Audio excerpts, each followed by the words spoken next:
There's one thing about Zakir Naik that makes people really think that he knows what he's talking about, and that's when he's able to share facts randomly and very quickly from the top of his head in such a manner that makes you think, wow, he is a really intelligent man. But a friend of mine sat down and went through a 5-minute talk of his once, and in that 5 minutes, he was able to make over 25 mistakes. Charles Darwin went on an island by the name of Calotropis. There is no such island as the Calotropis Islands anywhere. It was actually the Galapagos Islands that Darwin visited, where he found finches. And there he found birds pecking at niches. These finches do not peck at niches, as Naik says. They lived in separate ecological niches. Depending upon the ecological niches they pecked, the beak kept on becoming long and short. The differences Darwin observed between these finches were far more than simply beak length. They included differences in color, size, mating behavior, songs, and preferred food. This observation was made in the same species, not in different species. Darwin's observations of varying beaks were made on 14 different species of finches, not just one, as Dr. Naik claims. The beak length actually did not vary within the species. Charles Darwin wrote a letter to his friend Thomas Thompson. All of Darwin's published correspondence is printed and even available electronically online, and it contains no record of anyone named Thomas Thrompton. Charles Darwin himself said that there were missing links. He didn't agree with it. Darwin admitted that there were missing links, but that does not mean he disagreed with his own theory. He simply predicted where the missing links would be found. The reason is because that if you analyze the church was against science previously. The church was never against science. Almost all the great European scientists of Galileo's time, including Galileo, were devout Christians. People like Newton, Copernicus, Kepler, Boyle, Linnaeus, Pascal were all committed believers in the Bible. And you know the incidents that they sentenced Galileo to death. Galileo, a devout Catholic, was never sentenced to death. He was sentenced to life imprisonment on June 22, 1633, and then that sentence was commuted to house arrest. He died more than 8 years later on the evening of January 8, 1642, of old age.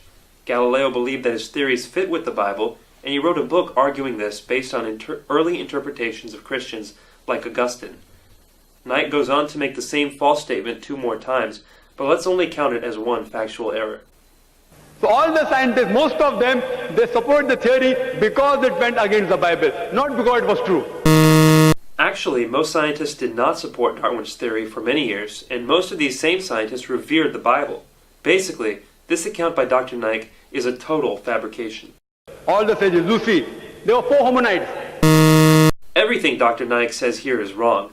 There is no such word as hominites. He must mean hominids. Science tells us today there are 4 hominids. There are not a mere 4 hominids. There are at least 14. First is Lucy, along with its guide, the Australopithecus. There is no such hominid as Dasnothologist. Lucy was an Australopithecus afarensis, which died about 3.5 million years, the Ice Age. The Ice Age was not 3 1/3 million years ago. It was between 1.6 million years and 10,000 years ago. Then next came the Homo sapiens, who died about 500,000 years ago.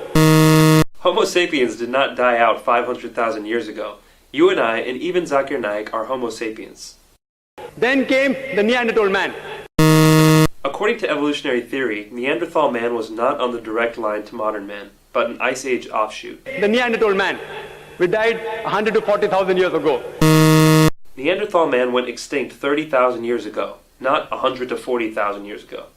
Then came the 4th stage, the Cro-Magnon. Cro-Magnon man is the same thing as Homo sapiens, which Naik had mentioned as a different earlier species. There is no link at all between these stages.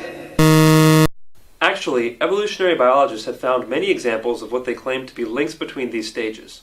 For example, Homo habilis, Homo ergaster, and Homo heidelbergensis. If you know of Sir Albert Georgi, who got the Nobel Prize for inventing the vitamin C. Georgi didn't invent vitamin C, he discovered it. Vitamin C is a naturally occurring substance that doesn't need to be invented. He wrote a book, The Crazy Ape and Man, against Darwin's theory. Albert said Georgi's book was not called The Crazy Ape and Man, but simply The Crazy Ape, and it was not a refutation of evolution, but a sociological commentary. If you know about Rupert Salbert, this person wrote a new theory of evolution against Darwin's theory. Who is Rupert Albert? I can find no trace of anybody with that name. From the apes. If you know of Sir Frank Salisbury, he was a biologist. Naik quotes one unknown person after another. Who is Sir Frank Salisbury? Again, vigorous searching can find no trace of anybody with that name. But to give Naik the benefit of the doubt, this will not be counted as a factual error. If you know about Whitemeat, Sir Whitemeat. Whitemeat?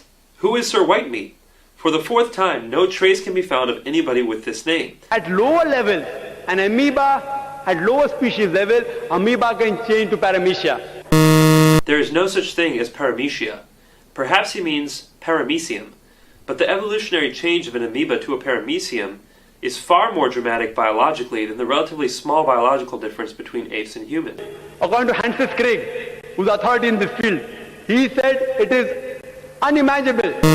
There is no such person as Francis Crick. Naik probably means Francis Crick, the co-discoverer of DNA.